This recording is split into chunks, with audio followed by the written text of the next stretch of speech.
Bonjour, c'est Bruno Salomon. Bienvenue dans 100% PSG La Tribune, le podcast d'ici Paris-Île-de-France, épisode 35 aujourd'hui pour un podcast audio et vidéo que vous retrouvez sur notre chaîne YouTube, par exemple 100% PSG ici Paris-Île-de-France, chaîne pour laquelle vous allez vous abonner. Voilà, le message est passé. Et je ne sais pas pour celles et ceux qui ont écouté l'émission de lundi et qui se rappellent peut-être de mon petit lancement où j'ai proposé de sélectionner le joueur que vous avez préféré qui est passé entre Monaco et le Paris Saint-Germain. Voilà, le petit joueur plaisir. Moi, je vous avais dit Georges Weah et Youri Djorkaeff. Alors, je voudrais juste vous dire que c'est Youri Djorkaeff qui l'emporte. Franchement, il y a eu plein de fans qui m'ont dit Youri Djorkaeff. Il y a par exemple Len 4984 qui me dit moi, mon plus grand regret, c'est que le Snake n'est pas resté plus longtemps du côté du Paris Saint-Germain. J'aurais voulu le voir sur plusieurs années. Après, j'ai eu pas mal de Marco Simone aussi, avec par exemple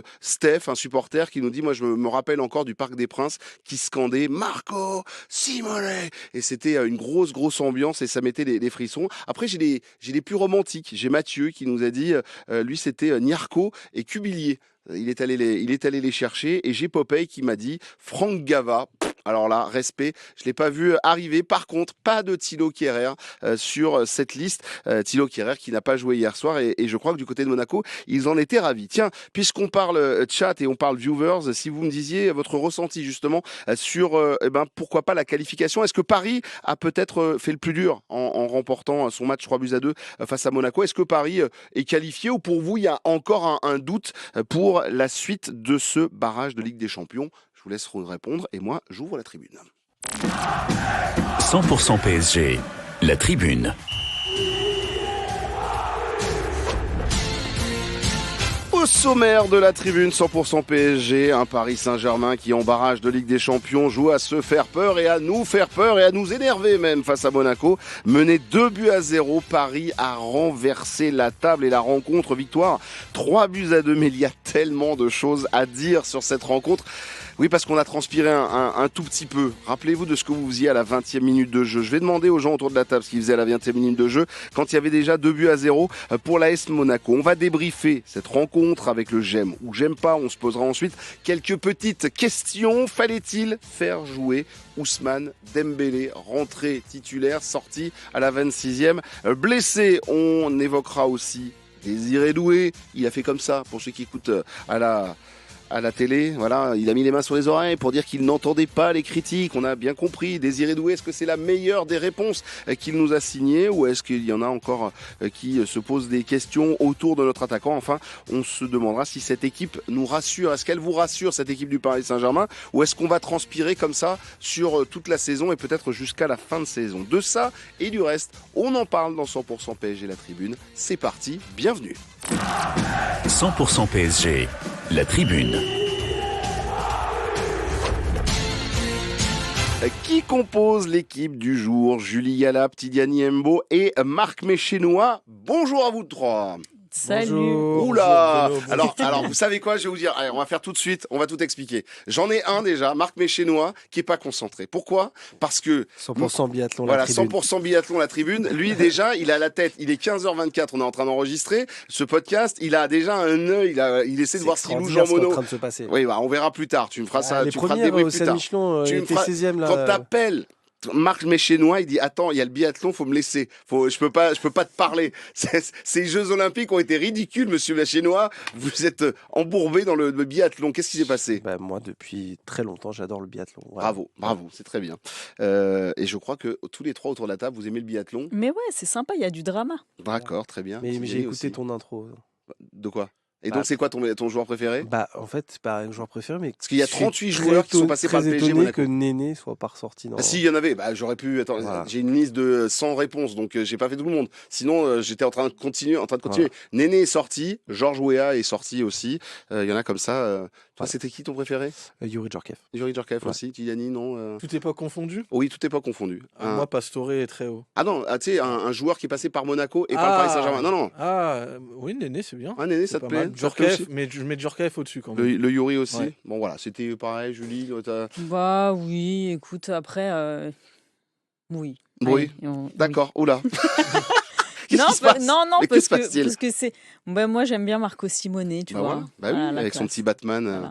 etc. Il On manque a- un joueur qui aurait dû ressortir de façon peut-être un peu plus évidente, Oui, plein de bah raisons. oui, bah il y en a un. Mais Bah, il c'est la est- semaine dernière, on a fait la même bourde. Et il y est Kylian, et il y est pas. J'en ai pas un. J'ai C'est pas de fou. Kylian Ou Mbappé. alors, quand les même. gens. Enfin, bref. Bah oui, mais c'est en fait c'est comme l'a très bien dit un de nos confrères, Julien Cazard, qui travaille sur RMC, qui est un grand fan du Paris Saint-Germain. Il l'a dit il y a pas longtemps, c'est comme pour Messi. En fait, Messi quand il était au PSG, bah, il l'aimait comme un supporter. Hmm. Maintenant, il le déteste comme un supporter qui n'a jamais aimé ce joueur. On notera, Même vu si- qu'on parle de biathlon, la balle perdue pour Thilo Kehrer dans ton intro. C'est hein. ça, oui. Bah écoute, il était là hier en tribune. Je vous jure que c'est vrai. Vous faites ce que vous voulez, mais je vous jure que c'est vrai. On arrive au stade, on voit des journalistes, je me tairai de dire, mais des journalistes de Monaco. Et Thilo Kehrer, pas là. Ah bah c'est la meilleure nouvelle de la soirée. Bam, t'es là, mais c'est même pas moi qui ai tiré. D'entrée, ils l'ont dézingué, alors que je trouve qu'avec coup de faes, ça commençait à s'équilibrer à peu Wow. près correctement, non? Ah, C'est équilibré dans le pas faiblesse très du bon. Ah oui, dans le pas très bon. Ouais, je pense Ouais. que c'était ça. Non, Wow. je sais pas. C'est d'une Ok, les amis. faiblesse. On ferme cette tribune 100% Voilà, Monaco. voilà, c'est fini. Monaco, c'est fini le biathlon. On va parler du Terrible. Paris Saint-Germain PSG qui s'est imposé 3-2 chez sa bête noire. On le rappelle, Monaco, c'est toujours compliqué d'aller là-bas et on peut se le dire. J'aimerais juste avoir votre réaction autour de la table après 20 minutes de jeu. C'est ce que je posais comme question. Julie, 20 minutes de jeu, 2-0, doublé de Balogun. C'est dans quel Franchement, état? moi, je me dis que la soirée va être très, très longue et très compliquée. D'accord. Toi, Marc? Après quelques insultes très franches, j'ai jamais d'habitude de faire ça. Je suis allé ranger le lave-vaisselle et la cuisine pendant 5 minutes. Ouais. Pour te calmer. Ouais. Et puis je suis revenu parce qu'il y avait le penalty concédé par le fameux Woodface. D'accord. Ouais. Et après, Vitinha qui l'a tiré. Et Voilà. toi, Tidiane, tu étais devant ta télé stoïque à te dire ça va bien se passer ou tu commences à te poser des questions? Stoïque, mais excité. Ah bon? Ouais. Parce qu'en fait, on arrive quand même sur ces mois un peu de la vérité pour le PSG sur toutes les saisons. Et de me dire que là, dans un match où on les voyait plus ou moins tranquilles, avec de la marge, et avec l'idée que finalement ils pourraient appuyer sur le bouton pour commencer leur saison, bah, je me suis dit, bah, ça va être peut-être le bon moment pour appuyer sur ce bouton. Après, de là à dire que c'est ce qui s'est passé derrière, on va pouvoir en débattre, mais D'accord. il y a eu une réaction et du coup, je pense que ça a mis un coup de boost et un coup d'intérêt au match. Ouais, Donc moi, effectivement. peut-être un regard un peu trop neutre, mais moi, j'ai trouvé ça excitant ouais, de voir comment le PSG allait réagir en étant mené 2-0 et en fâcheuse posture dans la conservation de son titre. Eh ben justement, la réaction, elle a eu lieu puisqu'il y a eu plein de choses qui se sont passées. On a d'abord eu le penalty avec Vitinha qui a raté ce penalty ou plutôt Köln qui a arrêté ce penalty. On verra ça dans quelques instants. Il y a eu la blessure de Dembélé, il y a l'entrée de Désiré Doué qui a été le facteur X et pour le coup, il a tout fait péter. Désiré Doué, doublé pour lui, plus être sur le deuxième but aussi, hein, celui d'Achraf Hakimi, cette frappe de loin qui est repoussée par Köln et qui revient dans les pieds d'Hakimi, 3-2 et on peut même se plaindre que le PSG n'en ait pas mis plus parce que cette équipe de Monaco s'est retrouvée à 10 contre 11 et elle était vraiment plus du tout méchante ni offensive. Il n'y avait plus rien dans le moteur de cette équipe de Monaco. Victoire 3-2. Paris, on va dire, a fait le plus dur. Mais, Julien, on va attaquer avec toi pour les j'aime ou j'aime pas. Qu'est-ce que tu as aimé ou pas aimé? On rappelle, c'est ou un j'aime pas désormais. Alors moi, j'ai pas aimé la défense.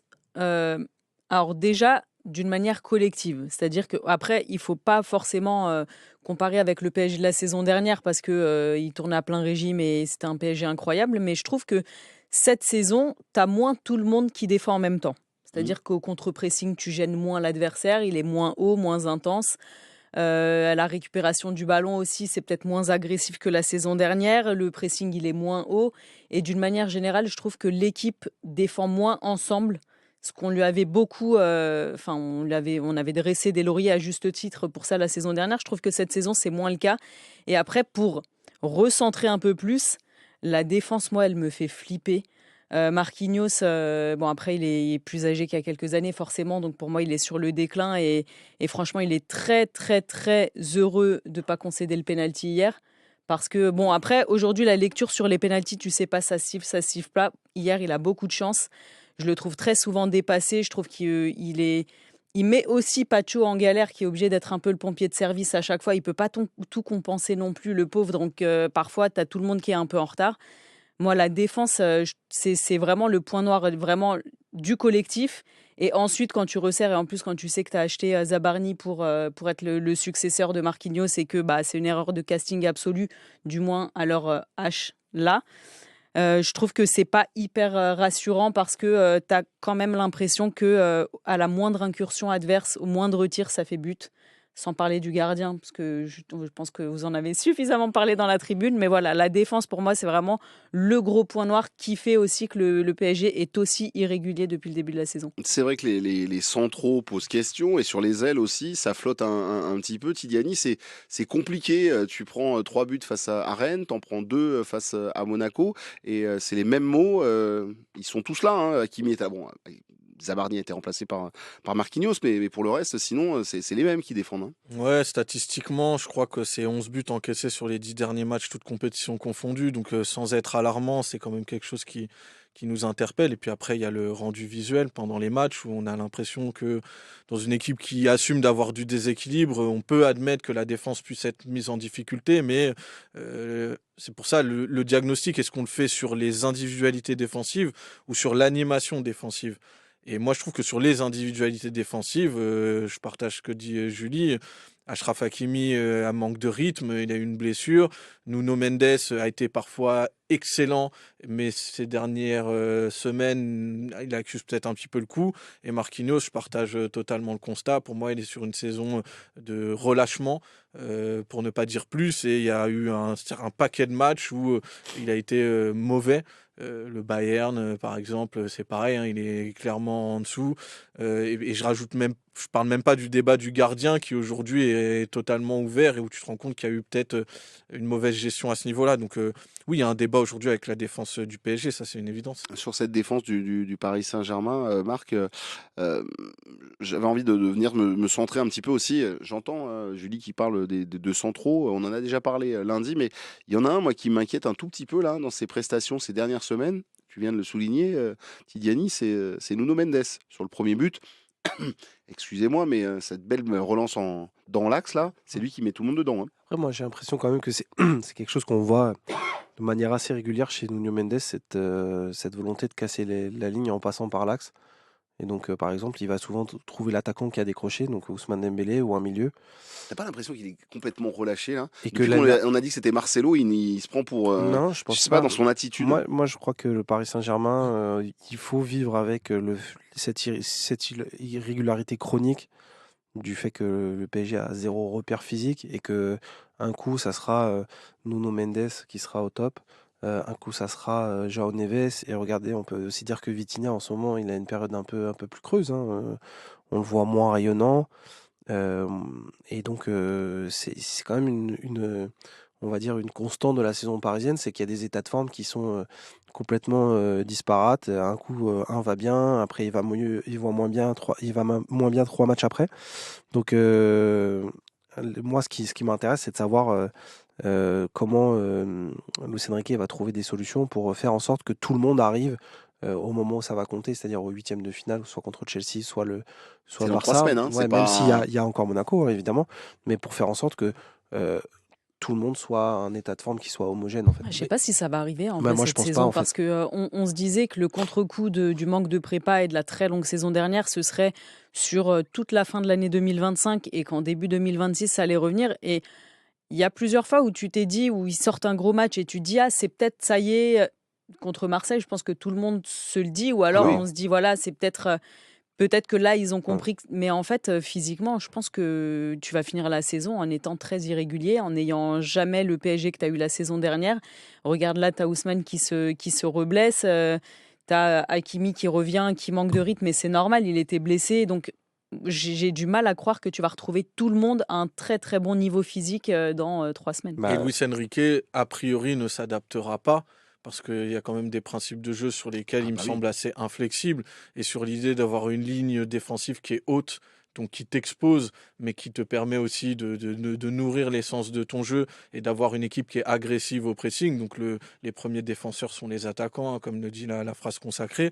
Bah, en fait, est-ce que le PSG va pouvoir assumer cette idée de jeu jusqu'au bout en Ligue des Champions en ayant un réservoir de carburant qui est peut-être un petit peu trop Ouais. à sec. C'est là où peut-être il peut y avoir un débat entre, je vais pas parler de rigidité de Luis Enrique, parce que je pense que dans le fond, il est capable de s'adapter, et l'année dernière, il s'est parfois adapté, mais je sais pas si c'est pas des principes trop importants, lui, pour sa vision et pour la façon dont il a aussi éduqué cette équipe, pour là, par rapport à des états de forme qui, Marc a raison, sont très aléatoires, t'adapter, sachant qu'en plus, tu peux avoir des réalités qui changent d'un match à un autre. Nuno Mendes, quand il est revenu de blessure, très vite d'ailleurs, on s'est dit, il a quand même du jus. Et puis finalement, il a eu un contre-coup, et puis il a été très bien. Hakimi a une gestion différente aussi.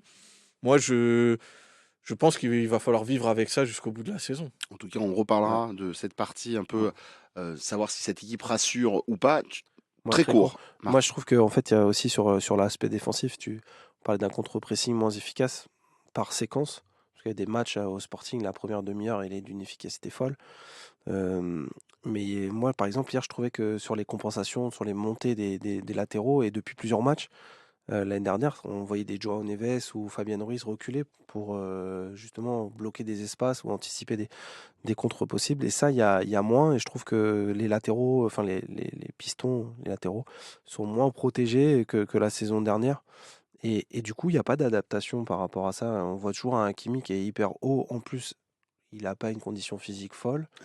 Donc est-ce que justement Luis Enrique il doit pas un peu mettre de l'eau dans son vin pour faire en sorte de s'adapter, et Même tu disais, temporairement. temporairement, le temps que chacun retrouve sa forme J'y crois optimale, pas, hein. quoi. J'y Moi non crois pas. plus, Son côté moi de- non plus.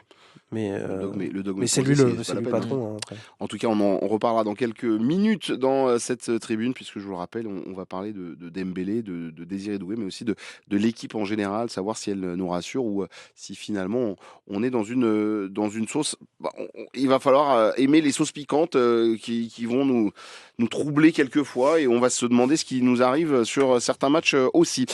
Les amis, on passe à toi, Tidiani, Ouais. pour ton j'aime ou ton j'aime pas. Moi, j'ai aimé la force mentale du PSG dans une soirée où tu n'as pas totalement maîtrisé ton scénario, et dans une séquence globale où les individualités montrent un niveau assez hétérogène, notamment sur le plan physique. Moi, j'aime la force mentale sur laquelle le PSG se repose pour continuer à exister dans des matchs et pour en renverser certains. Si on doit prendre l'exemple d'hier, combien d'équipes dans un match à l'extérieur, en Ligue des Champions, en étant mené 2-0, en ratant un penalty, en voyant le franchise player qui sort blessé, il y aurait beaucoup d'équipes qui auraient pu sombrer ou qui auraient pu voir un peu ça avec fatalisme. Et le PSG, dans la façon, je parlais d'éducation tactique, mais il y a aussi une éducation mentale, et c'est peut-être là-dessus que l'apport de Luis Enrique a été le plus important depuis son arrivée. C'est une équipe qui se laisse très peu, si ce n'est jamais abattre, en fait.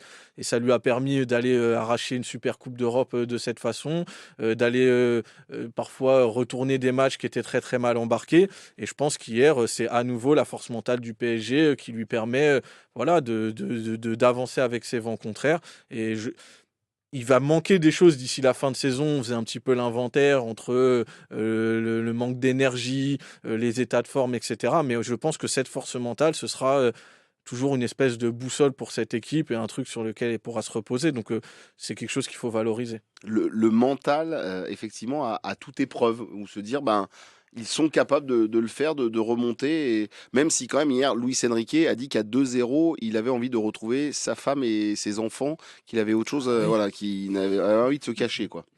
Ouais, c'est vrai qu'il y a une force mentale, et je pense qu'il y a beaucoup de Parisiens qui se sont vus revivre avant l'exclusion monégasque, le match contre City la saison dernière, où tu es mené 2-0 et qu'après, bon, Tu bascules tout. a posteriori, on sait que c'est le déclic de la saison, mais c'est vrai qu'à 2-0, franchement, tu es là, tu te dis bon, et ça fait même pas 20 minutes.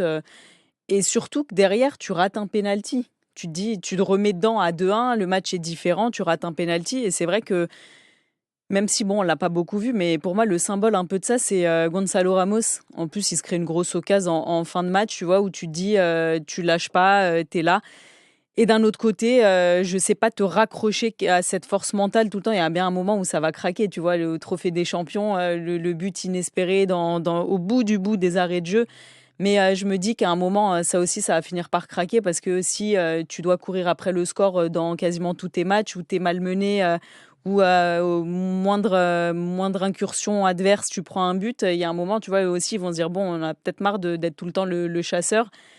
Après, à voir si ça peut te mener loin cette saison, mais Mais au moins, t'as ça, c'est ce que disait Tidiane, t'as au moins ça dans bah, le. heureusement. Oui, non, mais c'est important. Ça, au moins, tu l'as pas perdu. Ça, au moins, Ouais, tu l'as pas On perdu. rappelle tout le temps, en fait, à quel point, et ça dépasse le cadre du foot, à quel point le mental, en fait, structure la performance au très haut niveau, et que parfois, en fait, sur des matchs, tu as des moments, en fait, de bascule, mais ça se provoque. Ouais. Moi, je suis persuadé que ça se provoque. Et hier, ton déclic, on va en parler après, il s'appelle Désiré Doué. Mais après, il y a un switch mental de la part de l'équipe. Et le trophée des champions en est un très bon exemple. Et si on se pose et qu'on fait la liste des matchs qu'on tournait à un moment, je vais pas dire sur un coup de dé, mais sur un instant depuis 2 ans, je pense qu'il y en a beaucoup. En tout cas, le Paris Saint-Germain a de la ressource et ça fait effectivement plaisir. Ton j'aime ou ton j'aime pas, Marc Méchénois? Moi, je vais revenir sur le penalty manqué par Vitinha. Mhm. Et ce sentiment qu'on a un petit peu une petite crise autour de ce sujet, parce que sur la campagne de Ligue des Champions, il me semble que le Paris Saint-Germain était hier soir à son 5e penalty obtenu. Ils en ont raté 4, donc en plus de celui d'hier soir. Ah, on est très bon dans les séances de tir au but, par contre. Alors, je vais y venir gentiment. Ah, pardon, excusez-moi.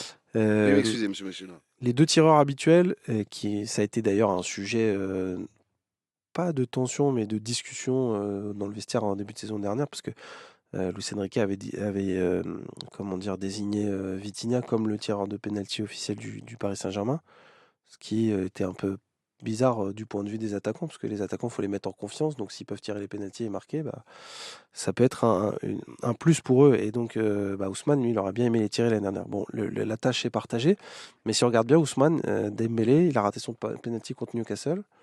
Penalty qui aurait peut-être pu permettre d'aider à figurer dans le top 8 et donc à éviter le match d'hier soir et donc le penalty d'hier soir. Il a aussi raté son penalty lors de la séance contre l'Olympique de Marseille, lors du Trophée des Champions. Donc les 2 derniers qu'il a tirés, c'est raté. Et pour Vitinha, il en a réussi un dans la campagne de Ligue des Champions. Là, cette saison, j'ai plus le club. Mais il en a raté donc un hier soir contre Monaco. Un contre Tottenham durant la séance de tir au penalty de la Supercoupe, et puis un en demi-finale de la Ligue des Champions l'année dernière au Parc. Et je trouve que ça fait quand même beaucoup en si peu de temps. Et Alors, on fait quoi? alors la question que je me pose et que j'aurais envie de poser à Luis Enrique, c'est comment on gère cette situation? Est-ce qu'il faut tout changer? Est-ce qu'il faut ramener de la concurrence? Parce que c'est quand même un des grands mantras de Luis Enrique, c'est-à-dire d'avoir de la concurrence à tous les postes pour pouvoir tirer le meilleur de chacun, même si c'est un débat qui factuellement est assez contestable. Et il y a des joueurs qui dans les séances de tir au penalty ont montré une certaine fiabilité lorsqu'il s'agissait de tirer des penaltys. Je pense à Désiré Doué, qui est pas tout le temps titulaire. Je pense à Nuno Mendes, même s'il fait pas un grand match hier soir, c'est un joueur fiable de ce point de vue-là. Gonzalo Ramos, il me semble que c'est pas mal. Bon, après il est pas. Quand tu entres à la Voilà, c'est ça, 86e. Faut prendre Bien les sûr. pénaltys entre la 80e et la 90 parce que sinon Mais- après c'est. Voilà, et puis à un moment donné, je pense que la technique de tir de Vitinha, elle a été très très bien analysée. Je regardais le penalty qu'il a tiré contre David Raya l'année dernière. David Raya il a une technique très simple, c'est qu'il a visiblement bien travaillé le truc, il part au dernier moment pour laisser aucune indication à Vitinha qui a l'habitude de regarder le mouvement du gardien pour choisir le côté où il va tirer. Mais il a fait évoluer un petit peu Ouais, sa technique de tir, puisqu'il avait cette course très très lente. Mm. Mais depuis cette année, il a une course, on va dire, un peu plus ordinaire, quoi, où il marque pas de temps d'arrêt, et tu te rends compte qu'il n'a pas forcément plus Ouais. de réussite. Mais ce qu'on constate, c'est que sa technique du regard et du choix du côté du gardien, c'est toujours ce qui influence le choix de là où il va tirer. Et je pense qu'il a un suffisamment bon pied pour choisir. Et je l'ai déjà vu faire dans une séance dans un penalty, sur un penalty. J'ai plus exactement où et quand, mais je l'ai déjà vu faire ce choix de frapper directement la balle sans choisir, sans voir le côté du gardien. Et ça marche tout aussi bien. Et je rappelle que l'année dernière à Liverpool, cette technique, elle est à 2 doigts de lui coûter le penalty parce qu'Alisson lui passe légèrement sous la main, Mm. mais il est largement dessus. On fait quoi? On change de tireur de penalty, Julie et Tidiane? On fait un turnover avec Dembélé et Vitinha. Bah, vous êtes gentils, vous laissez la place à quelqu'un? Bah, je crois que dans les 5 pénaux ratés, il y a aussi Barcola qui en rate un. Oui, contre Atalanta. Et Il est effroyable en plus. Hein. Celui Oui, que rate oui. Barcola, C'est capté. comme, il y a le comme langage souvent, corporel comme qui n'est souvent pas son un dernier argument geste, en sa faveur. malheureusement. Non, mais tu fais tirer un mec titulaire beaucoup plus fiable. Moi, je suis d'accord avec toi. Nuno Mendes, en plus, il va pas de main morte sur ses pénaux. Il tire en puissance. Mais- Très souvent, c'est très bien placé. Donc, changeons. Parce que si tu alternes entre Vitinha et Dembélé et qu'à tour de rôle, il les rate, bah, t'en es à la situation que tu as là actuellement. Mettons un mec plus fiable. Tidiane, toi aussi tu changes ou faut leur laisser encore un peu de temps? Non, alors moi je serais dans une approche qui est totalement inverse. C'est de décider d'en désigner un et ensuite de ne plus changer. Parce que Et de lui dire, vas-y, c'est pour Parce toi. qu'en et- fait, moi, je veux bien la logique d'aller puiser dans les autres joueurs qui pourraient être des prétendants, mais à partir du moment où il y en a un qui rate, du coup, on fait quoi? On rouvre le débat et on se dit, bah, en fait, ceux qui avaient raté avant sont pas plus ou moins légitimes que. Donc, moi, je pense que vu que c'est un exercice qui est quand même en grande partie mental, technique et mental, bah, j'ai envie de dire, désignons un joueur du côté du Paris Saint-Germain et ensuite, bah, euh, on lui laisse une série. Moi, Vitinha me paraît être même s'il en a raté, mais en fait, c'est combien t'en rates? Sur un ratio de 10 pénaltys, si t'en rates 2, pour moi, on reste dans l'acceptable. Si t'en rates la moitié, c'est autre chose. Mais pour moi, il a le bagage technique et il a le bagage mental pour le faire. Donc moi, plutôt que de les mettre en concurrence avec Dembélé, je préférais qu'on dise bah, le tireur, c'est Vitinha, c'est comme ça, et pas autrement. Et on en parle, Ouais. et on en parle plus. Tu voulais rajouter très très court, Marc. Ouais, je suis en train de regarder les buteurs. Alors, Vitinha, c'est si on prend en séance de tir au penalty contre Flamengo, Marseille et Tottenham, plus les pénaltys qu'il a tirés, je crois que c'est à peu près 9 pénaltys. Il en a raté 3. Bah, c'est pas mal. C'est Donc plus c'est un tiers de c'est réussite. 60% de. 66% de réussite. Ce qui reste en dessous de la moyenne Ah ouais. des excellents tireurs du circuit qui sont plus entre 85 et 90%. Mais bon, Moi, je vous le rappelle, hein, les amis, hein, Zlatan, voilà, mi-hauteur, petit filet gauche, une praline. Et aucun gardien qui arrive à la prendre. Et c'est marrant, mais il n'est pas quand même annoncé, parce que pour moi, celui qui a la frappe la plus lourde, c'est quand même Kvaratskhelia, quoi. Il y a quand même une frappe de méchant en plus. Enfin, tu vois, Ouais, moi j'aurais mis Nuno. moi, j'aurais mis. Nuno, la course, elle est franche. Il frappe en force, il place bien. Faut pas Et chercher. Kvara, Ok. j'ai pas fait checker l'intégralité de la séance face à Tottenham, mais contre Marseille et Flamengo, il tire aucun penalty. Non, il est pas là. Mm. Eh ben, oui, peut-être qu'il était remplaçant. c'est pas Peut-être anodin il est qu'il pas, soit il est pas sorti, cité. oui. Ouais. Oui, peut-être qu'ils se sent pas. Bon, bref, Et en c'est tout souvent cas, les mêmes qui reviennent, hein, d'ailleurs. on arrête là pour les j'aime ou j'aime pas et on va passer à notre premier débat. On va parler de notre Ousmane Dembélé, le Ballon d'Or. Alors, il y a eu la déclaration de Rennes, il y a eu bien sûr le match aussi hier, dimanche, enfin ce mardi, pardon, face à Monaco et cette 26e minute de jeu. On le rappelle, Ousmane Dembélé était légèrement blessé. En fait, juste avant sur le dernier entraînement, il est rentré sur le. Qu'est-ce qu'il y a Je rigole parce que je viens de recevoir une alerte de l'équipe qui, je voulais lire, dernier de la classe en Europe, mauvais élève en Ligue 1, le PSG et les pénaltys, une histoire des amours cette saison. Voilà, très bien, tu vois. Mais tu ne travailles pas à l'équipe. Non, C'est bien, mais on a fait le sujet pour les gens. Je lis. Ouais, mais c'est bien. Quotidiennement. C'est plutôt rigolo.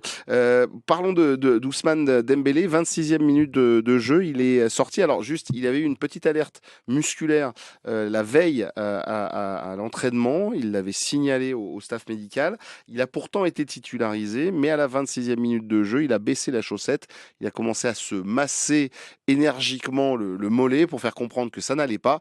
Et il est sorti, remplacé par Désiré Doué. Et là, on va s'arrêter là parce qu'après, Désiré Doué, quand il rentre, Ça change tout. ça change tout, ça change le match. Mais ça, ce sera notre prochaine question. Fallait-il faire jouer Dembélé sur cette rencontre? Je vous pose la question parce que c'est pas la première fois cette saison qu'on a une problématique d'un Désiré Doué qui rentre alors qu'on sait qu'il est encore fébrile, enfin en tout cas qu'il ne devrait peut-être pas rentrer. Il rentre et il ressort genre 20 minutes. Je pense au match de Munich. Dembélé, tu veux dire. Dembélé, j'ai parlé de qui?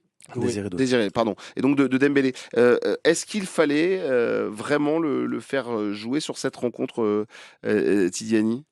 J'ai Bah, c'est l'impression. c'est toujours délicat de se prononcer en étant à l'extérieur, en n'ayant pas les rapports médicaux, et même si on les avait, est-ce qu'on aurait la compétence pour pouvoir les lire et les interpréter?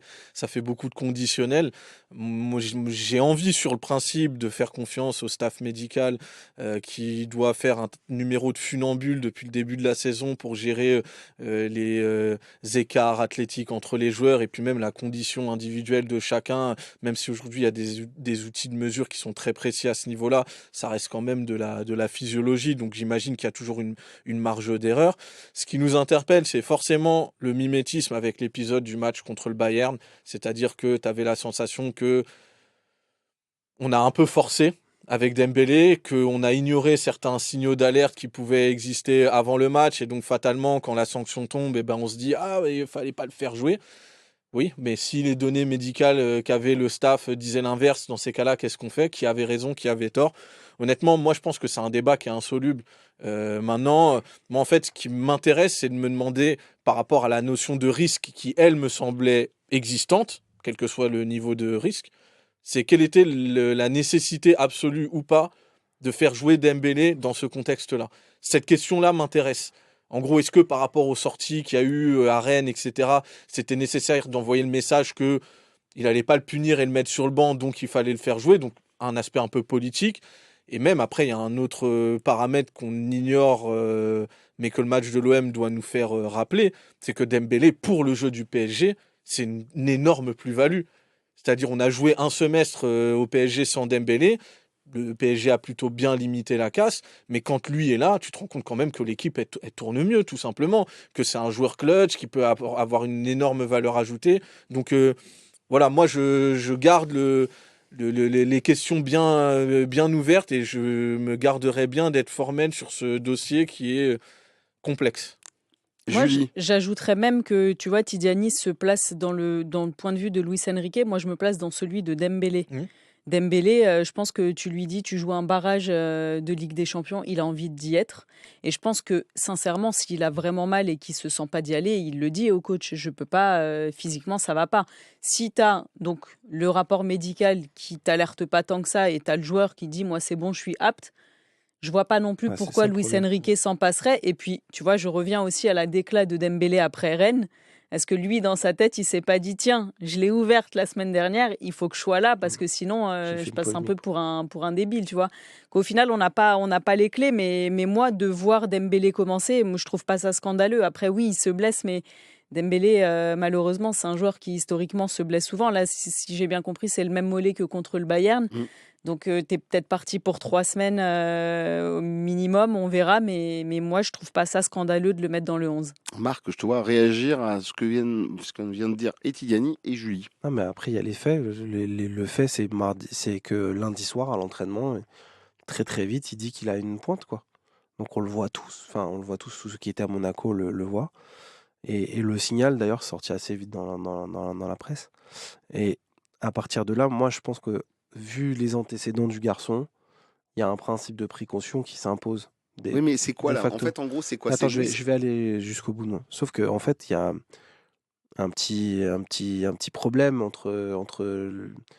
c'est pas un problème, mais c'est qu'il y a une mésentente, une incompréhension entre le staff médical et Ousmane Dembélé. C'est-à-dire que le staff médical est plutôt précautionneux, mais lui, il a envie de jouer. Et moi, je pense que c'est ça qui a prévalu hier. Et à un moment donné, il faut écouter, il faut prendre des précautions. Et l'année dernière, je trouvais que Luis Enrique, on avait pris beaucoup. Et c'est ce qui fait que la saison, elle a été parfaite et qu'il y a eu très peu de blessés. Je rappelle que il y avait une légère incertitude concernant une blessure, je crois, au mollet ou à la cuisse l'année dernière pour la demi-finale retour au Parc des Princes contre Arsenal. Ousmane Dembélé n'était pas titulaire. Donc, on va pas me faire croire que pour un match à Monaco qui a peu d'importance, on peut pas le reposer en vue du match d'après. Enfin, du match d'après, pas forcément celui de Metz, mais celui de Monaco au retour la semaine prochaine au Parc. Et d'autant plus que Ousmane Dembélé, dans le staff du PSG, il y a quand même un membre du staff personnel de Ousmane Dembélé qui a été intégré. Donc Moi, j'ai du mal à comprendre pourquoi il y a un problème de communication entre Il en les fait deux. quoi? Il en fait trop à sa tête? En fait, en gros, c'est lui qui veut absolument relancer sa saison de Ballon d'Or et de Je dire pense pas que ça je soit une suis question là. d'orgueil, mais je pense que c'est une question voilà, d'envie de jouer les matchs importants, de bien se sentir. Mais on a vu quand même plusieurs fois cette saison que quand il avait un tout petit pet et qu'il forçait dessus, chut, terminé, et qu'il reprenait un peu vite, ça. Regardez, équipe de France, c'était mois d'octobre. Didier Deschamps l'appelle, il dit à Deschamps ça va, je peux le faire. Ça a duré 20 minutes. Au PSG, c'était furieux. C'était furieux. Bah, là, c'est la même chose. Moi, je serais l'entraîneur. Bon, bah, ça fixerait une chose pour moi. C'est-à-dire que quand mon joueur il va me dire quelque chose sur son état de santé, je vais plus le croire. Je vais croire le staff médical qui me demandera d'avoir des précautions. Donc, moi, je pense que c'est intéressant de démêler le vrai du faux. C'est-à-dire, euh, qui a pris la décision? Est-ce que Luis Enrique a eu le feu vert du joueur et le feu vert du staff médical? Ou est-ce qu'il a juste eu le feu vert du joueur et comme il a une grande confiance en son joueur, il a dit bon bah je lui fais confiance et puis point barre. Mais c'est une réflexion, du coup, qu'on pourrait presque pas dupliquer à d'autres joueurs de l'effectif. Parce que ce que tu dis sur le statut un peu de Dembélé et sur l'idée que lui peut, à un moment, par rapport à ses sensations, outrepasser un rapport médical ou tout du moins contrebalancer avec l'avis d'un rapport médical qui est négatif. Je veux dire, un autre joueur, je pense que si Bien le sûr. doc dit c'est mort, bah c'est mort en fait. Bien sûr. Et il y a je pense pas qu'il y ait énormément d'autres joueurs qui peuvent dire non, non, écoutez, moi je me sens bien, donc vous inquiétez pas, ça va le faire et on peut le tenter. Donc c'est pour ça que il faut le débat le rallier aussi avec ce qu'est la condition de Dembélé, le statut de Dembélé dans ce club. Et moi je pense qu'il a envie de prouver. Il a envie de prouver à travers les difficultés aussi qu'il a eues sur le premier semestre et le fait qu'il était absent et un peu intermittent, que bah il est de retour et conformément au message qu'il a envoyé aussi contre l'OM quoi. C'est voilà, on est là, on a envie de faire une grosse fin de saison et lui il a envie d'en faire partie. Bien sûr. Maintenant, le sportif, gérer la frustration d'une blessure, on sait qu'il y a toujours des difficultés à le faire et peut-être que à un moment la lucidité n'a Bien pas sûr. été là. Et puis, comme Julie, elle le dit à juste titre, il y a ses propos à la sortie de Rennes où il enflamme le truc. Si 4 jours après, il n'est pas là Ah bah, pour assumer, on va se dire, putain, le mec, il a mis le feu pendant 4 jours. Puis en fait, le jour J, il n'est pas là, quoi. Donc c'était un peu une polémique pour rien, tu vois. Et je trouve que ça a peut-être. Je me demande si ça a peut-être pu jouer dans la balance. Mon téléphone vibre et j'en profite pour dire que les filles ont gagné la médaille d'or au biathlon et bravo à elles. bravo à elle. Alors qu'elles sont parties avec un premier relais qui était à Après, 16e. voilà, Donc, voilà. 16e et je crois qu'il y avait presque À plus de 55 55 Mais ils ont secondes de fait retard. comme les garçons. Voilà. Voilà, Ouais, c'est ça. exactement. C'est la même La chose. remontador. Ouais, c'est en fait on laisse un peu de suspense. C'est En ça. fait, on fait croire. Voilà, on vous a dit c'est un sport de suspense. C'est C'est un support, il y a avec une handicap. dramaturgie, voilà, incroyable. Ousmane, si Ils tu ont nous fini écoutes. avec 1 minute 10 d'avance. Hein, je tiens à Ousmane dire ça. Dembélé qui risque d'avoir un peu de temps donc maintenant parce qu'il y a des examens qui sont passés aujourd'hui, on n'a pas encore les résultats pour Ousmane Dembélé mais on pourrait peut-être s'en passer. Alors, Il en profite, il y a la Mastart encore avant la tu fin. vas arrêter avec ton JO. biathlon. Écoute, on est en train de Attends, parler. c'est les 2 dernières Mais courses. vous allez arrêter. Allez, on arrête. Moi, mon sport, le hockey, ils ont pris pile sur pile, donc ça m'intéresse plus après votre truc, la biathlon. Non, mais juste, c'est quand même. Alors, plus globalement, maintenant, ok, fallait-il le faire jouer ou pas? Très bien, j'ai compris qu'il fallait rester un peu précautionneux et autres, mais sauf que maintenant, on se retrouve avec un garçon qui va peut-être avoir 1, 2, 3 semaines d'absence. Et dans 3 semaines, maximum, arrivera soit le Barça, soit Chelsea, et on n'aura pas notre joueur clutch. Clutch. Mhm. Oui, et surtout qu'un joueur qui revient de blessure, il lui faut quand même quelques matchs pour se remettre dedans, ce qui est tout à fait normal pour se remettre dans le rythme. Évidemment, tu perds ton ballon d'or et comme le disait Tidiane, contre l'OM, tu vois l'importance de Dembélé qui était reparti sur son pressing hyper haut sur quasiment tous les ballons. C'est un mec très précieux. D'ailleurs, hier, avant de sortir, je trouve qu'il fait un très bon match, qui donne du rythme, qui organise bien le jeu, tous ses décrochages. Franchement, il est hyper juste dans ce qu'il propose, même si tu es mené 2-0 très rapidement. Je trouve qu'en soi, Dembélé fait un bon match avant de sortir. Donc évidemment, tu perds ton ballon d'or, tu perds ton meneur d'attaque, tu perds celui qui... Moi, ça m'a pas choqué tant que ça, sa sortie après le match de Rennes. Je trouve que c'est aussi le rôle d'un cadre du vestiaire, voilà, de dire les choses. Moi, ça m'a pas chiffonné tant que ça. Donc C'est une grosse perte hier Dembélé et j'espère que ce sera moins long que prévu parce que même s'il revient, admettons que le PSG se qualifie pour le tour suivant, il sera potentiellement pas titulaire ou pas à 100% physiquement en tout cas. En tout cas, on verra bien évidemment. Il faut quand même passer Monaco. On rappelle que le prochain match, le match retour, le barrage retour, c'est mercredi prochain à 21h. Ce sera à vivre bien évidemment sur notre antenne, sur ici Paris Île-de-France, avec Pierre Clément, avec Rico Rabé-Santana et toute la bande pour cette rencontre. Puisque tu parlais de cette sortie d'Ousmane et on vient de parler de la sortie d'Ousmane, on va parler maintenant de l'homme qui l'a remplacé, l'homme qui a été sous le feu des critiques pendant quelques semaines et qui s'est retrouvé un peu pointé du doigt sûrement par la sortie d'Ousmane Dembélé. Désiré Doué, est-ce qu'on a eu le droit de sa part à la meilleure réaction possible? Est-ce que c'est la meilleure réaction qu'il pouvait avoir? Je parle de ça parce qu'en fait, on a la réaction sportive avec ses 2 buts, avec il est dans l'action pour le 3e but, celui d'Achraf Hakimi, cette frappe repoussée par Köln qui revient dans les pieds d'Hakimi et derrière le but d'Hakimi. Est-ce que c'est la meilleure des réactions? Parce que derrière, il nous a fait 2 fois la célébration de je me bouche les oreilles et je mets la main sur les oreilles. Alors, on rappelle qu'il y a un joueur qui mettait la main sur les oreilles pour, en tout cas ses doigts dans les oreilles, pour les buts. C'était Memphis Depay. Memphis Depay, effectivement, et il a mis ça en place, donc c'est peut-être sa nouvelle célébration.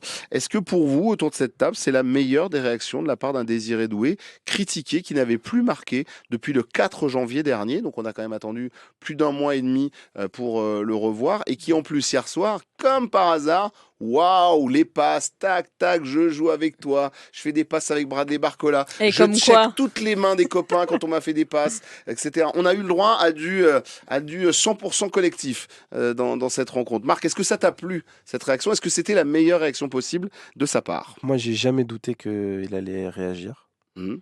Je l'ai dit ici. Je dis à un moment, quand il aura branché les 2 fils, ça va être fort. Et je pense que personne en vrai n'a douté de ça.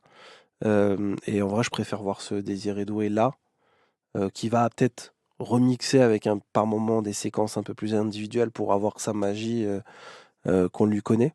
Mais évidemment, en fait, sa greffe avec le collectif du PSG, elle avait un peu disparu. Et là, c'est ce qu'il a besoin de refaire, c'est se regreffer comment dire, au collectif PSG. Après, sur le fond et le match, il n'y a rien à dire. C'est très quali et je pense qu'il peut encore même faire mieux dans l'aspect provocation, dribble. Mais sur le côté, je me bouche les oreilles. En fait, ça m'insupporte ça en fait. Pourquoi? Moi, de toute façon, les joueurs qui mettent leurs doigts sur leur bouche parce qu'ils Dembélé ont. l'a fait face à Marseille ou je sais plus Ouais, contre mais ça sur quel match. m'insupporte. Moi, en fait, je trouve Pourquoi? ça. Il s'est dit quoi de virulent sur Désiré Doué, à part qu'il était pas bon, c'était un fait. Enfin, je veux dire. Ah bah oui, oui, oui. Et qu'il jouait perso. Bah oui, mais Mhm. on a dit quoi de plus? Ah, On n'a ouais. pas dit que c'était un mauvais joueur, que c'était une escroquerie, que tu vois, il n'y a Ouais, pas eu ouais. de mots virulents. Donc, à un moment donné, Ilias Zabarni, s'il c'est met la main sur la bouche, ou voilà, c'est- lui, il a voilà. ramassé. Il marque Ballon. C'est-à-dire, pas. c'est factuel. Et il a été moins bon. À un moment donné, il faut accepter d'être moins bon. Et tant mieux, je veux dire, si il a été piqué au vif, parce que ça suscite aussi ce genre de réaction à l'orgueil. Mais moi, ça m'insupporte. Et je trouve que euh, c'est le genre de choses que l'année dernière, il n'y avait pas. Alors qu'il y aurait pu y avoir, en fait, des moments il y a eu des critiques très intenses l'année dernière, bien plus que là, parce que on a quand même justement ce vécu de la saison dernière où la première partie de saison était quand même un peu ennuyeuse sur le plan du football. Et puis il y avait des choses, des joueurs, et même Désiré Doué a connu une première partie de saison très très compliquée l'année dernière. Et pourtant, cette année, moi je trouve que globalement dans les médias, peut-être les réseaux sociaux c'est autre chose, ou certaines émissions de radio, de télé peuvent être un peu plus cash. Mais globalement, moi, je trouve qu'il y a une bienveillance avec Désiré Doué qui est latente et personne n'avait vraiment de doute sur le fait qu'il allait rebrancher, il allait sortir les doigts de la prise, quoi. Sidiani, c'est une réaction d'orgueilleux en fait, dans toute sa splendeur, c'est-à-dire il marque et puis il fait passer ses messages, voilà, il est le centre du match et des débats. Non, mais la première réaction sur laquelle il faut s'arrêter, c'est d'abord sa performance. Parce que de démarrer sur le banc comme ça. Oui, parce qu'il n'y a pas que les critiques, il y a aussi son coach qui le fout sur le banc. Et ça, c'est peut-être la première, j'ai pas envie de dire sentence, parce qu'il ne faut pas voir le banc comme étant une punition dans un effectif avec autant de talent et avec des joueurs qui sont sollicités tout au long de l'année à travers une 60aine de matchs, si ce n'est plus. Mais ouais, il a la bonne réaction parce qu'il est bon, ça c'est la première chose. Alors après, que ce soit guidé par l'orgueil ou par rapport à une volonté de rachat sur les derniers matchs, dans tous les cas, moi ça me semblait être un bon carburant, une bonne motivation, donc moi j'ai pas de problème avec ça. Maintenant, et là c'est vrai que je suis assez d'accord avec Marc, et attention, puisque le piège c'est qu'on peut percevoir ça comme une espèce d'élan de corporatisme. Puisque forcément, quand on pense critique, on pense journaliste, et donc les journalistes n'acceptent pas quand les joueurs leur répondent à travers un doigt sur la bouche ou les oreilles qui se bouchent. C'est pas une question forcément de corporatisme, c'est juste que là où est Désiré Doué aujourd'hui, et on peut dupliquer le raisonnement avec Dembélé qui a eu des réactions un peu similaires dernièrement. Je veux dire, les statuts des mecs ont changé, ça c'est incontestable. Ils sont champions d'Europe, ils ont fait un truc extraordinaire avec le PSG, ils ont été sur le toit de l'Europe et ils sont dans l'histoire du football français. De ça, on leur enlèvera absolument pas.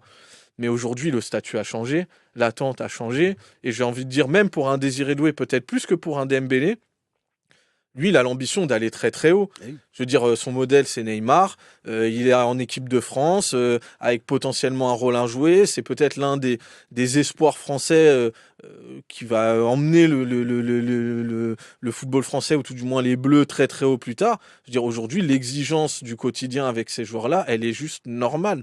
Donc s'ils ne sont pas capables d'entendre quelques critiques de temps en temps, qui sont des critiques factuelles sur leur jeu ou sur leur mentalité, mais en fait, qu'est-ce qu'ont été les carrières des très grands, je veux dire Messi, Ronaldo, pour prendre l'exemple extrême. C'est des mecs qui nous ont habitués à une telle excellence que quand ils rataient un ou deux matchs, bah en fait, tout de suite, il y avait une critique. C'était anormal de ne pas donner un but d'avance à ton équipe à chaque match. Et en fait, l'exigence, elle se pose aussi par rapport au talent que tu as. Si Doué n'avait pas de talent, si c'était pas un joueur extraordinaire, bah, on n'aurait pas cette exigence avec lui. Donc, faut qu'il apprenne à vivre avec, je pense. Est-ce que c'est pas en fait aussi le moment de digérer, parce que tu parlais du titre de champion d'Europe, mais aussi il est le Golden Boy. Le Golden Boy, il a eu le titre de meilleur jeune espoir européen, mondial. Ça aussi, ça se digère. Est-ce qu'il n'y a pas une phase un peu de grosse tête, il se fait un peu tailler, tout le monde, et désolé, hein, mais Dembélé en parle, Vitinha dit il va falloir être plus simple dans ses passes et revenir à quelque chose de plus simple, de se reconnecter. Le coach le fout sur le banc. Enfin, il n'y a pas que la presse, quoi. Enfin, on n'a pas, voilà, là, sur le coup du corporatisme, il n'y a pas que nous, en fait. Il y a un peu tout le monde, quand même, qui lui a quand même fait signaler que ça allait pas, quoi. Ouais, et bon, après, il faut quand même rappeler que Désiré Doué a 20 ans. Et au final, moi, je pense que la sortie de Dembélé la semaine dernière, finalement, bah, ça a été un mal pour un bien, parce qu'il est de nouveau influent sur le jeu, il est impliqué sur les 3 buts, il met un doublé, ses centres qui viennent de la gauche, à chaque fois, ça met en panique Monaco. Franchement, il fait un super match, et au final, tu te dis que bah, finalement, ils ont bien fait, tu vois, parce qu'il s'est remis en question. Et moi, je préfère appuyer sur, au-delà des célébrations que moi aussi j'ai trouvé un peu nulles, parce que du coup, ça peut être interprété aussi, parce que je l'ai beaucoup lu hier soir, il répond à Dembélé. Oh, Alors que non. moi, je l'ai beaucoup lu. Ah ouais. Alors que je suis persuadée que c'est pour les journalistes, la médias. presse, les médias. Mais je trouve que Doué, sa réponse d'hier, c'est pas une réponse de patron, parce qu'encore une fois, il a 20 ans, mais je trouve que c'est quand même la réponse d'un mec qui a la tête sur les épaules malgré tout. Il est jeune, il a 20 ans, il aurait pu un peu s'enfoncer dans le truc de ah ben, tout le monde est contre moi, il y a toute l'équipe, mais c'est sur moi qu'on s'acharne un peu d'être trop perso. Hier, il est un peu perso, mais il rejoue collectif comme la saison dernière et ça change tout. Ah ouais. Pour moi, c'est la réponse d'un joueur de 20 ans. Alors effectivement, il faut qu'il digère la Ligue des Champions, il faut qu'il digère d'avoir été sous les projecteurs la saison dernière et avec les prix qu'il a remportés.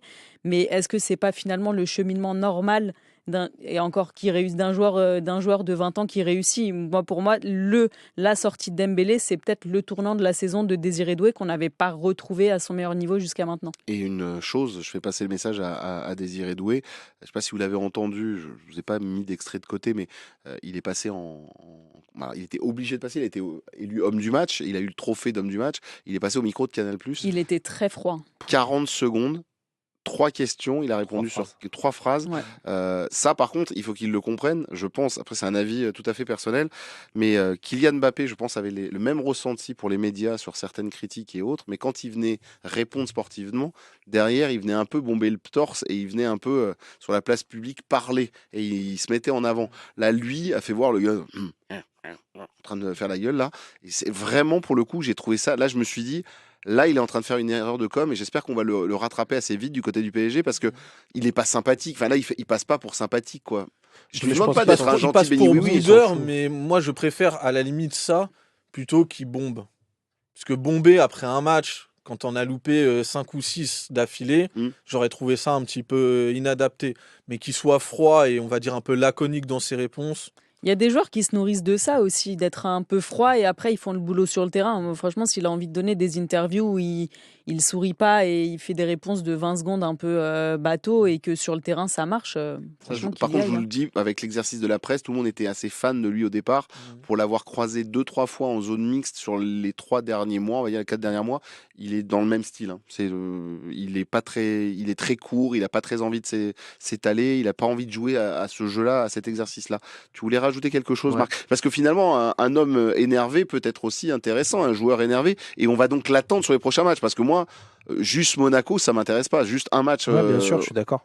Mais moi, ce qui m'embête un peu dans toute cette histoire, si on prend donc du coup de la sortie de Ousmane Dembélé jusqu'à la conclusion de la rencontre d'hier soir, c'est qu'on a vu cette séquence que sous la forme d'un problème, voire d'une mini crise interne. Mais je sais pas, des fois, il y a des problèmes, des choses qui fonctionnent moins bien dans ton travail, dans votre travail. Et juste une discussion sert à mettre les choses à plat. On n'a pas besoin de s'attraper par le col, de s'engueuler pour faire en sorte que les choses rentrent dans l'ordre. Et moi, c'est un peu ça que j'ai trouvé dommageable dans cette séquence, c'est que on y a mis un peu on a saupoudré cette sortie de contradiction de Luis Enrique qui, pour moi, a mis clairement le feu à cette histoire, à cette affaire pour laquelle il y avait ne serait-ce qu'une petite étincelle et pas grand-chose d'autre. Euh, je crois savoir, mais j'ai pas eu confirmation, qu'ils en ont parlé dans le vestiaire, mais ça a été une discussion mais d'un calme. Ça aurait été une discussion d'un calme, voilà, avec beaucoup de tranquillité. Et c'est tout, tu vois. Il n'y avait pas Oui. Donc, si tu veux, le seul truc peut-être que moi, si tu parlais de la com de Ousmane Dembélé, de Désiré Doué hier, moi, le seul truc que j'aurais dit, j'ai dit bon bah voilà, ouais, on en a discuté dans le vestiaire, les choses sont remises à plat. Oui, next. Puis bah next, voilà le résultat de la discussion, next quoi. Est-ce que sur ce. Et à un moment donné, quand tu es moins bien, moi j'ai toujours une forme d'admiration pour les joueurs qui arrivent à dire, moi je suis moins bien en ce moment, mais aujourd'hui j'ai des meilleures sensations, voilà, et qui sont capables de faire cette autocritique voilà, avec lucidité et recul. petit mea culpa. Ouais. Et au PSG, sur les dernières années, beaucoup de joueurs qui ont eu beaucoup de mal. J'ai fait quand même pas mal de zones mixtes avec Oui. toi. Je me souviens de Marco Asensio dans ses débuts, ou de certains joueurs où tu leur disais bon bah quel regard tu portes sur tes performances. Bon ça va, même des Carlos Soler, alors que bon même lui en privé il disait qu'il était pas bien, tu vois. Bon personne n'est capable de dire je suis pas dans ma meilleure séquence mais ça va venir, ou tu vois. Julie, pour terminer là-dessus et sur Désiré Doué, il faut une séquence. Il faut que ça s'étire. Ça, faut que ça aille loin. Enfin, ça peut pas être un one shot. Ah Il ne peut bah, pas être dans bah évidemment. Parce que de toute façon, si c'est qu'un one-shot, tu sors la semaine prochaine de la Oui. Ligue des Champions déjà. Et j'imagine que les joueurs du PSG, et de toute façon, ils l'ont suffisamment répété depuis le début de la saison, le but c'est de faire mieux. Bon, ils feront pas mieux parce que déjà, tu n'es plus en Coupe de France, mais c'est de remporter tous les titres possibles. Donc j'ai du mal à croire que eux se contentent bah voilà, que Doué se dise bon bah j'ai fait 2 buts, je suis à l'origine du 3e but contre Monaco, c'est bon, maintenant on va me lâcher. Ils jouent quand même au PSG, je pense qu'ils ont de l'ambition et je pense que tu vois la situation où ils ont vraiment la saison en dents de scie très irrégulière, je pense que ça doit les frustrer aussi, tu vois, de ne pas être capable de réitérer sur plusieurs matchs d'affilée, ce qui, même à une moindre mesure, ce qui marchait très bien la saison dernière. Donc oui, je pense que là, c'est pour ça que je suis d'accord avec toi. Une discussion entre eux, c'est très intelligent de le faire. Évidemment, c'est monter en épingle dans tous les sens pour Mais pour le essayer coup, de. mais alors attends, pour le coup, monter en épingle, il y a qu'un truc. C'est pas, alors là, je viens pas, c'est eux qui ont foutu ça sur la place publique. Non, mais je Là, parle pour pas le, de toi. ah Hein. oui, non, mais tu vois, Non, c'est vrai. tu vois, Ousmane, il est pas obligé d'aller dire ça, même si nous, on voit qu'il y a des choses qui vont pas, et que émotionnellement, les mecs étaient un peu tendus du côté de Rennes. C'est pas nous. Après, derrière, que le coach mette la sulfateuse en disant ne prenez pas en compte ce qui est dit et tout, tu dis bon, il y a quand même un souci. Enfin, tu vois, il y a un petit Après, truc, c'est aussi un signe, aussi la sortie de Dembélé, c'est aussi un signe de la frustration qui doit y avoir au PSG de coller 5 buts à Marseille et d'en prendre 3 à Rennes, tu Ah bah vois. oui, ça c'est Donc sûr. l'irrégularité, évidemment, ça doit leur peser et je pense que là, j'espère que Doué a compris le message et qu'au prochain match, de toute façon, Dembélé sera pas là. Ah bah oui. Donc on reverra Doué, Eh ben titulaire. oui, on rappelle que le prochain match, c'est contre le FC Metz. Ce sera samedi, la Lanterne Rouge. Alors là, samedi, je la vois l'équipe. Hein. Je vois Ilia Zabarni, je vois Lucas Beraldo, je vois Lucas Hernandez, Canguilhy. Gonzalo Ramos, Canguilhy, Dro Fernandez. Seni Mayoulou. Ah non, il est de retour? Ah oui, Et, merci. il est blessé. Non, il est blessé. Peut-être un Fabian? Dans le groupe. Non. Parce qu'on en parle, on Je n'en suis parle pas sûr. beaucoup de notre Bah Fabian, si, mais il manque trop. il manque Moi, trop. hier, Hein. je suis désolé, mais moi, je trouve qu'il manque. Ah oui, il manque. Hein. Ah Ah bah bah, oui, bien on sûr. est d'accord. Il manque énormément. Hier soir, juste pour rappeler, hein, face à cette équipe de Monaco, le Paris Saint-Germain s'est créé plus ou moins 30 situations de but ou de tir à la cage, ou voilà, Ouais. ça tire à côté. Enfin, il y a eu un nombre d'occasions pas possible. Moi, il y a un truc qui m'a surpris agréablement, par contre. Alors déjà, il faut dire, on parlait tout à l'heure, Tidiane, tu parlais de la réaction d'orgueil. Moi, j'ai trouvé en fait Monaco d'une faiblesse abyssale. Comme ça, c'est pas Et grave. j'ai trouvé ça très inquiétant, justement, à la fois de encaisser 2-0 et de revenir aussi, parce que vraiment avec une très grande facilité. Mais il y a un truc que j'ai bien aimé, c'est que face à ce bloc très bas, il y a eu énormément de tentatives à 20-25 mètres.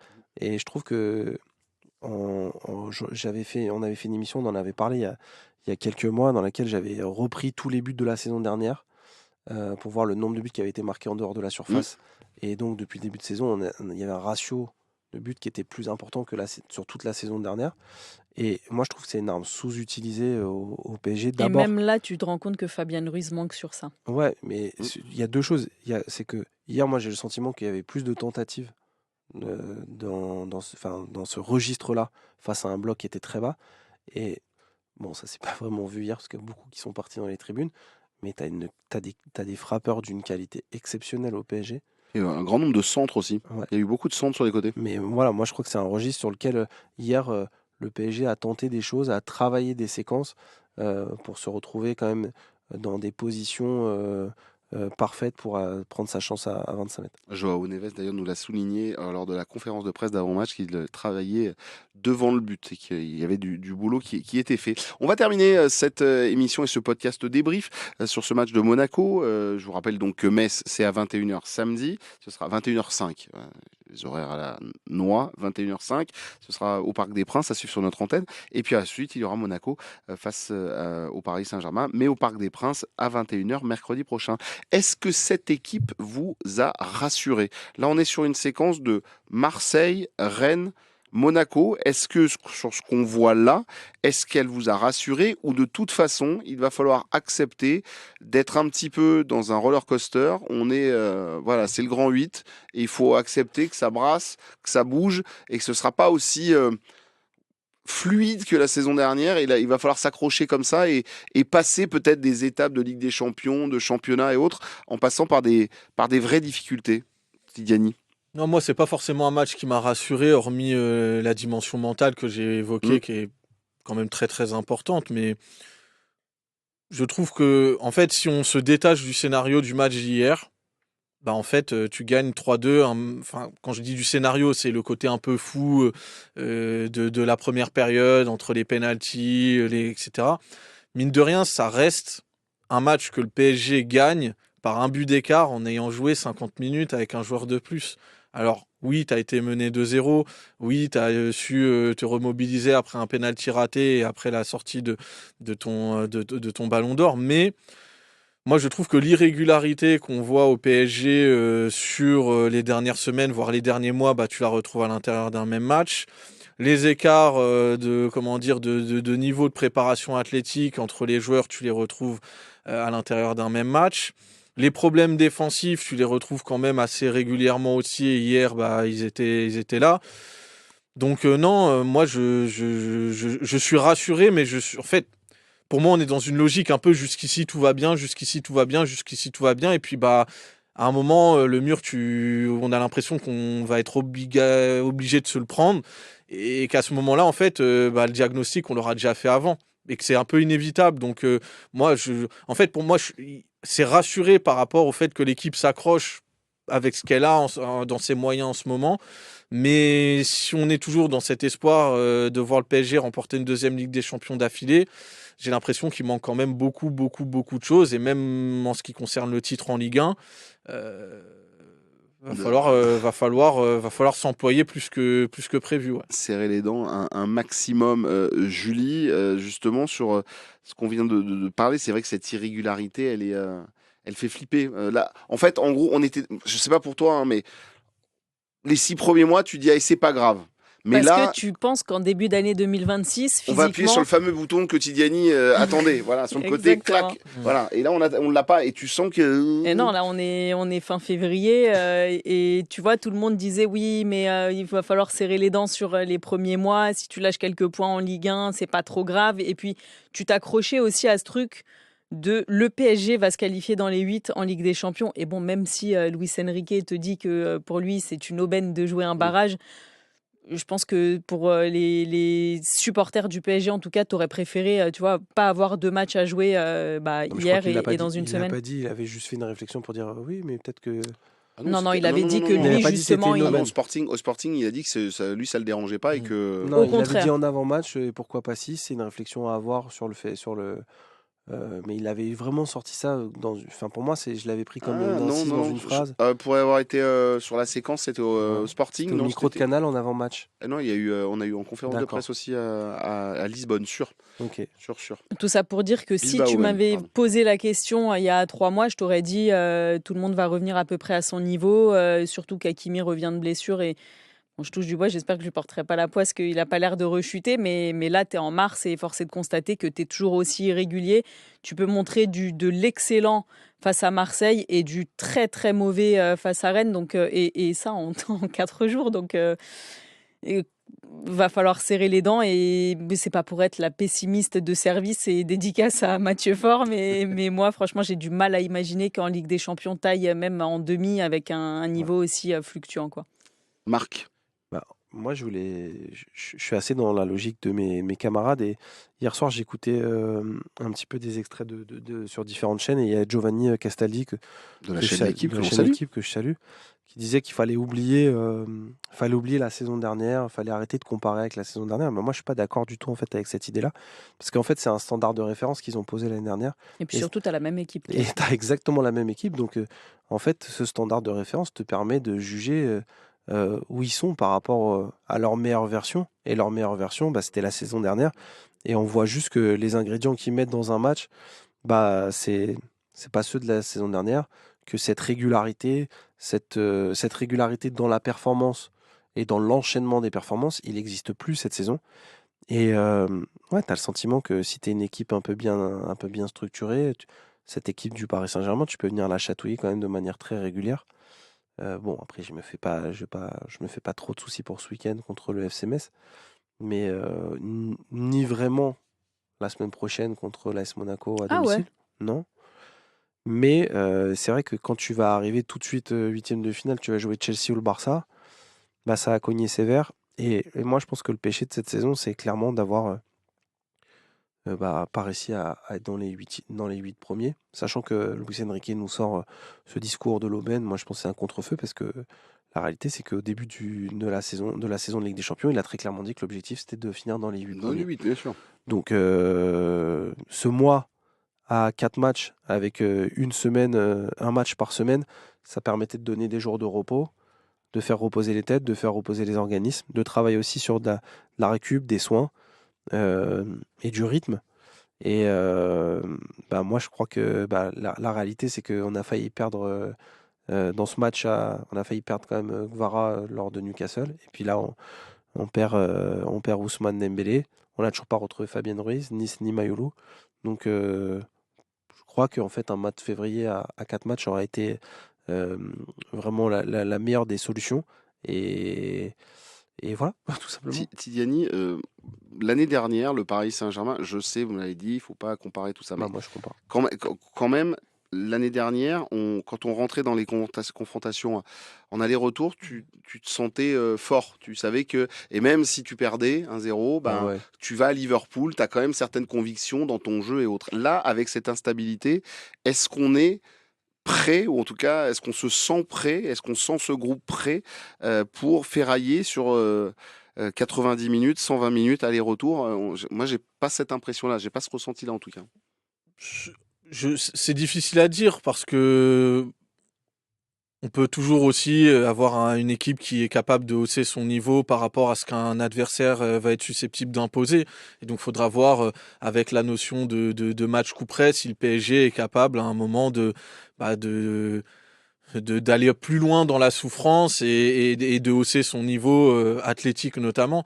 Mais moi, par rapport à la saison dernière, parce que c'est un débat qui est très récurrent et que 2025 a placé un espèce de standard de référence dans l'esprit collectif sur en fait ce que doit être le PSG aujourd'hui. Moi, en fait, je suis partiellement d'accord. Je trouve que la comparaison, elle est pertinente sur le niveau, parce qu'aujourd'hui, le PSG a montré qu'il pouvait jouer à ce niveau, donc il n'y a pas de raison qu'on n'attende pas avec la même équipe, plus expérimentée, plus âgée, avec plus de confiance, qu'elle joue au moins au même niveau. Ça ne veut pas dire qu'elle ne doit pas jouer différemment, mais je parle de niveau de performance. Par contre, là où il faut se détacher de la saison dernière, c'est sur l'histoire. C'est sur le narratif de la saison, qui de toute façon, et ça on le savait dès le début, ne serait pas le même à partir du moment où tu as joué tout l'été, où le statut, on le disait, de certains joueurs a changé, où les adversaires jouent aussi d'une façon différente parce qu'ils jouent le match de l'année face aux champions d'Europe. Il y a quand même une accumulation de facteurs qui fait que 2026 raconte dans tous les cas une histoire totalement différente de 2025, où à un moment on s'est même dit, cette équipe ne va pas aller dans le top 24. Donc, dans tous les cas, la perception a changé. Donc, moi, je vais pas me lancer dans un numéro de spéculation parce qu'en ce moment, l'équipe est tellement irrégulière que ce serait jouer au casino que de dire « Ah, c'est bon, dans 2-3 semaines, elle va être capable de se hisser au niveau des tout meilleurs d'Europe. » Maintenant, je sais que cette équipe, et ça, j'en ai la conviction, elle est capable de jouer au niveau de la meilleure équipe d'Europe. Maintenant, est-ce qu'elle en a les moyens ? Ça, c'est un peu le fil rouge de la saison, et par rapport à l'irrégularité chronique et aux problèmes individuels et collectifs, on est obligé de dire que là-dessus, il n'y a aucune certitude. Aucune certitude, mais finalement, c'est à le temps de suivre cette saison du Paris Saint-Germain qui n'est pas cousue de fil blanc. Elle t'a rassuré, toi, cette équipe? J'ai envie de te poser Moi, la question. à titre personnel, alors quand tu commentes les matchs maintenant du Paris Saint-Germain, je te dis, c'est le roller coaster, quoi. Tu t'accroches, c'est la ceinture et c'est parti. Ça part dans tous les sens. Elle n'écoute pas ici, Paris. Ah, elle écoute. Alors que toi, t'écoutes. Alors que moi, j'écoute, et Elle je peux écoute les dire que matchs. t'es pas souvent rassuré. Non, je suis pas rassuré. Non, je suis pas rassuré. Et en fait, c'est que ce qui m'inquiète, c'est de voir les formes déconnantes de certains. Tu vois, quand tu vois Nuno Mendes avoir sa chute de tension, là, t'es là, mais c'est pas possible. Mais Tijani, il a tout bien résumé en disant que la C'est pour ça qu'il constante, est avec nous, il est la excellent. constante de cette saison, c'est que tu as des disparités de performance d'un match à l'autre, et même dans le même match. Ou sur une séquence de match, et c'est quand même assez frappant. Et moi, j'espère que ça va servir pour la suite, en fait, mais j'ai pas trop l'impression. Parce que l'entraîneur, dans l'absolu, indépendamment du niveau des individualités de son groupe, il veut de la fiabilité. C'est Thomas Tuchel qui nous avait martelé ce concept quand il était au Paris Saint-Germain. Il veut des joueurs fiables, et quitte à renier un petit peu sur le talent, mais au moins, quand il va préparer son match, il saura sur quoi il peut s'appuyer, sur quoi il doit anticiper, etc. etc. Et ça, c'est vrai que, sans tourner toujours systématiquement autour du physique, parce qu'à un moment, faut en revenir, quand tu passes 6 mois à faire beaucoup plus de la gestion d'énergie et de force vive que vraiment de la tactique, à un moment, tu es aussi confronté à une autre problématique, c'est que tu peux avoir des adversaires aussi qui sont prêts aujourd'hui tactiquement pour t'affronter. Donc, tu vois, cet effet de surprise, ce petit temps d'avance que tu l'as pu, parce que tous les aspects de la performance, il y en a sur lesquels, je pense, tu as plus ou moins de prise quand tu es dans le staff du PSG depuis 5 ou 6 mois. En tout cas, Ça t'a empêché de travailler certaines choses, certainement, parce que tu devais axer sur de la récup plus que sur de l'aspect technique, tactique, quoi. C'est terminé. Même s'ils le font, ça, je pense que ça se voit quand même sur le terrain qu'il y a des choses qui changent par rapport à la saison. Oui, il y a des petites choses qui sont en train de changer, mais... mais même depuis le début de la saison, je pense que les coups de pied arrêtés, ça s'est vu. Les frappes en dehors de la surface de réparation, on l'a dit tout à l'heure aussi. Je pense qu'il y a pas mal de choses qui bougent, mais pas assez. Les amis, on arrête et on termine cette émission. Il est temps de se dire au revoir. Flo. Ah, ça discute derrière la console, mon Flo, qui réalisait ce podcast. Hein? Pardon. Merci à toutes et à tous de nous avoir suivis. Merci à Marc, merci à Tidiani, merci à Julie pour ce très bon moment passé ensemble, ce débrief de 100% PSG, la tribune. Merci à Flo qui a réalisé ce podcast. On se retrouve la semaine prochaine, lundi prochain, pour le débrief de Metz, mais aussi pour parler du match de Monaco. J'ai déjà sur ma liste Alexandre Letellier qui m'a envoyé un message en disant mais pourquoi je peux plus revenir à la tribune? Mais tu viens quand tu veux.